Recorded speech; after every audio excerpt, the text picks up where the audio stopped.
கேட்டுன்னு சொல்லு. அழகில இவனோட தம்பியா அண்ணனா? எனக்கு எப்பவுமே கன்ஃபியூஷன். ஓ, தம்பி கூட தான் நடிச்சேன். வந்திருக்கானா? எங்க வாங்க, எங்க வாங்க. நியாயமா நீங்க தான். நான் நினைச்சேன் நீங்க தானே. பார்த்தா உல்டாவா மாறிடுச்சு. ஸோ நீங்க தானே அந்த பாலு? இவ்வளோ தூரத்துல இருந்து பாலு பார்த்தா எப்படி இருக்கும்? Balu please come here. Let me see the big Balu now.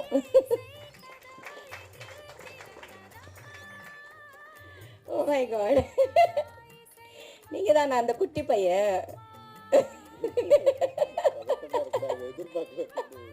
இவ கூட நடிச்சேன் நான் அழகி படத்துல. ஒரு குட்டி பையனா நடிச்சிருப்பானே, இது இவருதான் Balu. grown so big. Time எப்படி சீக்கிரமா போகுது பாத்தீங்களா? எல்லாம் வளர்ந்துட்டாங்க எங்க முன்னாடி. ரொம்ப சந்தோஷமா இருக்குது. வாழ்த்துக்கள் தம்பி, நீங்களும் நல்லா பண்ணுங்க.